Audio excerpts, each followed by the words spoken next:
الحمد لله رب العالمين والصلاة والسلام على رسول الكريم وعلى آله وأصحابه أجمعين. أعوذ بالله من الشيطان الرجيم. بسم الله الرحمن الرحيم. قل هل يستوي الذين يعلمون والذين لا يعلمون. صدق اللہ العلی العظیم. آج کے اس جلسے میں موجود فرقان ٹرسٹ کے سیکریٹری اور ایڈمنسٹریٹر محترم امجد حسین فلسی صاحب، دیگر ٹرسٹیان حضرات اور فرقان اسکول کے ایڈمنس، دیگر اساتذہ، آج کے اس جلسے میں شرکت فرمائے ہوئے تمام ماں و بہنوں، پیارے بچوں، السلام علیکم ورحمۃ اللہ وبرکاتہ. ہم سب سے پہلے اللہ کا شکر بجا لاتے ہیں کہ اللہ تعالیٰ نے ہمیں ایک اس طرح کا جلسہ منعقد کرنے کی توفیق عطا فرمائی کہ جس کے ذریعے سے ہم اپنے بچوں کے اندر چھپے ہوئے ان ٹیلنٹس کو دیکھ سکیں، معلوم کر سکیں. تو اس لیے ہم سب سے پہلے اللہ کا شکر بجا لاتے ہیں. دوسری بات یہ ہے کہ ہم تمام والدین کا شکر بجاتے ہیں کہ انہوں نے آج کل کا جو زمانہ چل رہا ہے، ہر ایک والدہ یہ چاہتی ہے کہ میرا بچہ انگلش میڈیم اسکول میں پڑھے، وہ بنے. اس دور میں آپ لوگوں نے یہ طے کیا کہ ہمارا بچہ ہماری مادری زبان میں پڑھے گا. آپ کے لیے، اس بات کے لیے آپ لوگ جو ہے مبارک کے قابل ہیں. میں آپ کو مبارکبادی پیش کرتا ہوں. آپ نے دیکھا کہ ابھی بیسٹ اسٹوڈنٹ ایوارڈ دیا گیا، اور اس سے پہلے بھی 2 دن بچوں کے انعامات کے تقسیم کرنے کے پروگرام چلے. اس میں بچوں نے مختلف گیمز اور ایکٹیویٹیز میں حصہ لیا تھا. تو اس میں اول دوم جو مقامات حاصل کیے ان بچوں کو انعامات دیے گئے. تو اس سے بات ہمارے سامنے کھل کر آتی ہے کہ جو بچے اردو میڈیم میں پڑھتے ہیں ان کے اندر بھی اللہ تعالیٰ نے ٹیلنٹ رکھا ہے. وہ بھی بڑے قابلیت اپنے اندر رکھتے ہیں، لیکن ضرورت اس بات کی ہے کہ انہیں آگے بڑھایا جائے. تو اردو میڈیم میں پڑھانے والے والدین کو کبھی یہ سوچنا نہیں چاہیے کہ ہمارا بچہ تو اردو میڈیم میں پڑھ رہا ہے. نہیں، دراصل ایسی بات نہیں ہے. علم جو ہے دراصل علم ہے، وہ آپ جہاں بھی حاصل کریں، وہ چاہے آپ اردو میڈیم میں حاصل کریں یا انگلش میڈیم میں حاصل کریں یا تو دوسری کوئی دیگر زبانوں میں حاصل کریں. محترم والدین، میں آپ کا زیادہ وقت نہیں لینا چاہتا کیونکہ آپ تمام اس کے منتظر ہیں کہ اپنے بچوں کے کچھ پروگرامس آپ دیکھنا چاہتے ہیں. اس کے علاوہ اسے کہا گیا کہ کچھ باتیں کریں. 2-3 باتیں کہہ کر میں اپنی جگہ لیتا ہوں. سب سے پہلی بات تو یہ ہے کہ میں میرے ساتھ ہم تمام کو یہ یاد دہانی کروانا چاہتا ہوں کہ ہم اللہ کے بندے ہیں. اللہ تعالیٰ نے ہمیں اس دنیا میں ایک مقصد کے لیے بھیجا ہے. وہ مقصد یہ ہے کہ اللہ تعالیٰ قرآن مجید میں فرماتے ہیں کہ خلق الموت والحیات لیبلوکم ایکم احسن عملا. ہم نے زندگی اور موت کو اس لیے بنایا کہ ہم دیکھنا چاہتے ہیں کہ کون ہے جو بہترین عمل کرنے والا. پھر اللہ تعالیٰ فرماتے ہیں کہ وما خلقت الجن والانس الا لیعبدون. ہم نے جن اور انسانوں کو ہماری عبادت کے لیے پیدا کیا ہے. تو محترم سامعین، یہاں پہ غور کرنے کی بات یہ ہے کہ اللہ تعالیٰ فرما رہے ہیں کہ ہم نے بہترین عمل کرنے والوں کو دیکھنے کے لیے بھیجا ہے. ہم نے ہماری عبادت کے لیے بھیجا ہے. تو یہ بہترین عمل اور عبادت ہماری زندگی کب بن سکتی ہے؟ اسے ہم کیسے عبادت میں بدلنا چاہیے، ہمیں اس پر غور و فکر کرنا ہے۔ ہماری زندگی، اب دیکھیے عبادت کا جو معنی ہم لوگ سمجھتے ہیں یا تو ہمیں سمجھایا گیا ہے، خطران وہ نہیں ہے، وہ عبادت کے کچھ حصے ہیں جتنے بھی ہم عبادت ادا کرتے ہیں، لیکن اللہ تعالیٰ فرما رہے ہیں کہ ہماری عبادت ہی کے لیے بھیجا ہے۔ تو بتائیے آپ، کیا ہم 24 گھنٹے صرف تسبیح لے کر یا تو نمازیں ادا کر کے بیٹھنا ہے؟ بالکل نہیں۔ ہماری 24 گھنٹے کی زندگی کو اگر عبادت میں تبدیل کرنا ہے تو اس کے لیے ہمیں کیا کرنا ہوگا؟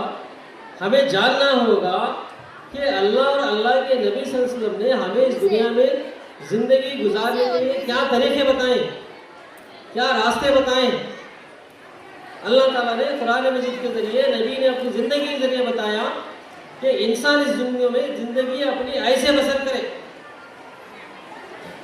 وہ ایک باپ ہے تو وہ کیسے زندگی بسر کرے، ماں ہے تو وہ کیسے اپنی زندگی کو بتائے، ایک استاد ہے تو اس کی کیا ذمہ داریاں ہیں، ایک پڑوسی ہے، ایک شہری ہے، ایک دیش واسی ہے تو اس کی ذمہ داریاں کیا ہیں۔ اللہ اور اللہ کے نبی نے واضح طور پر بتا دیا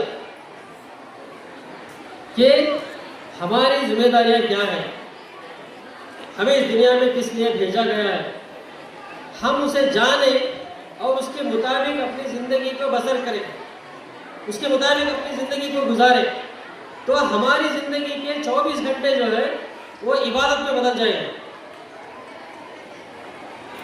تو ضرورت اس بات کی ہے کہ ہم سمجھنے کی کوشش کریں، معلوم کرنے کی کوشش کریں کہ وہ کیا طریقے ہیں، وہ کیا جو ہے باتیں بتائی گئی ہیں جس کے ذریعے سے ہم اپنی زندگی کو عبادت میں تبدیل کر سکتے ہیں۔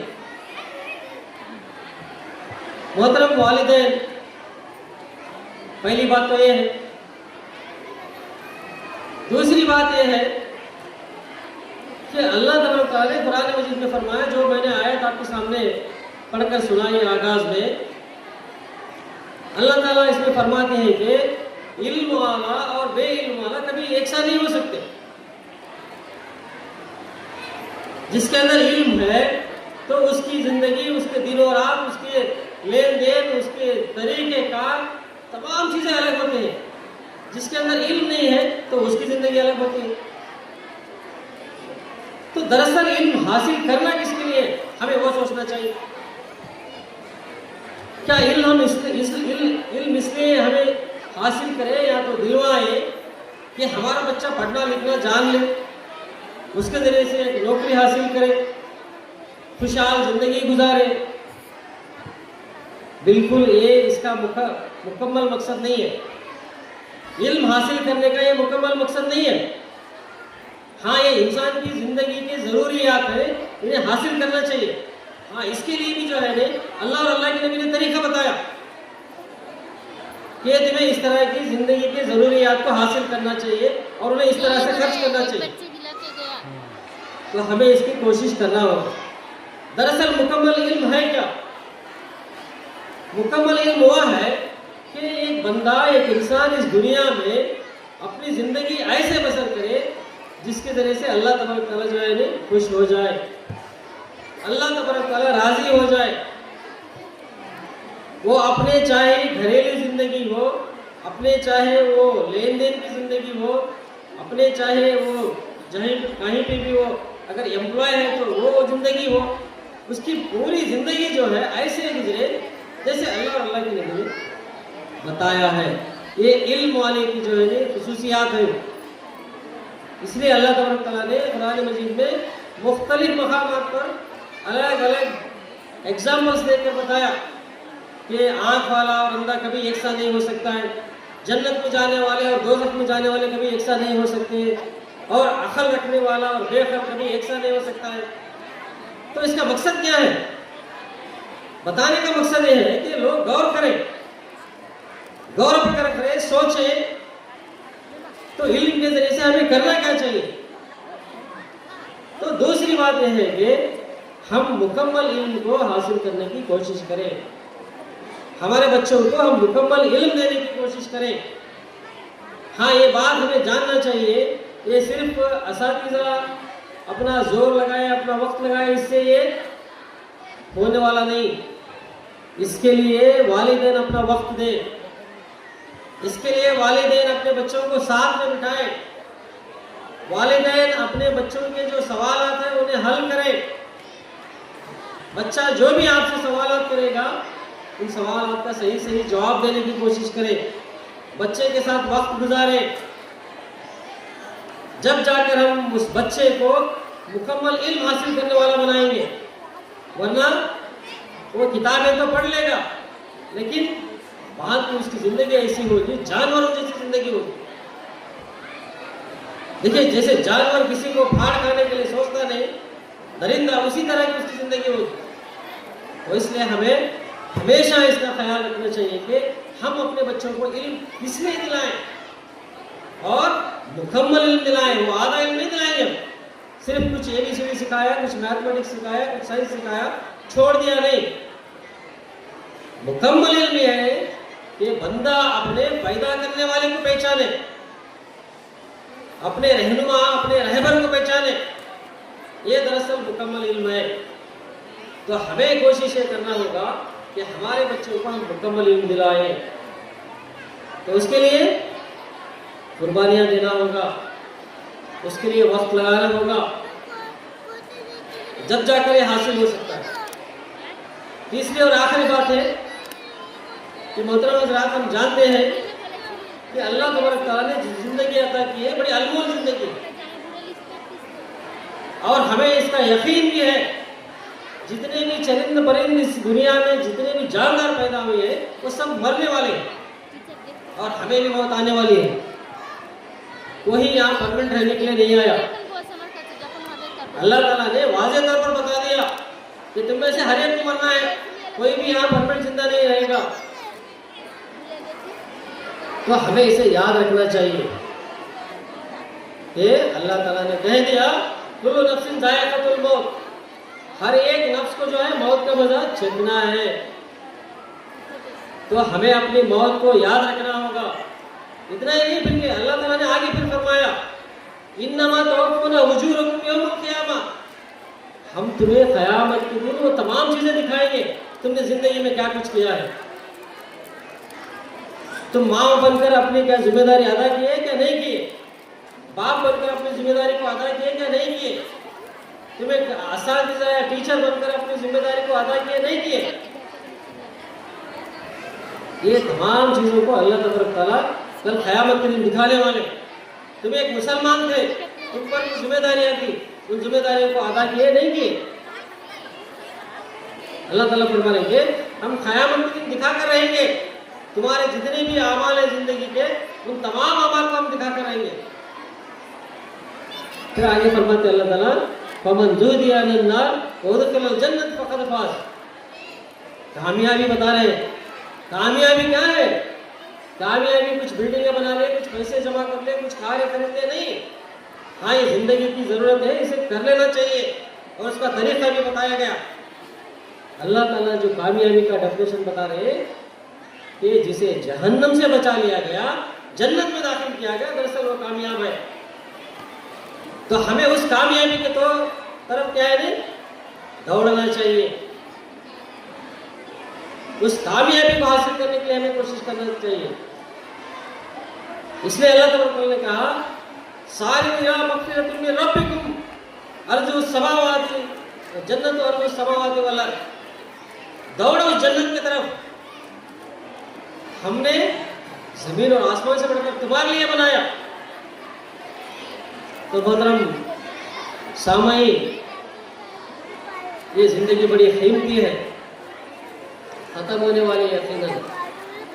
تو ختم ہونے سے پہلے کیا ہے، اس آخرت والی زندگی کو، اس آخرت والی کامیابی کے لیے تیاری کرنا ہوگا۔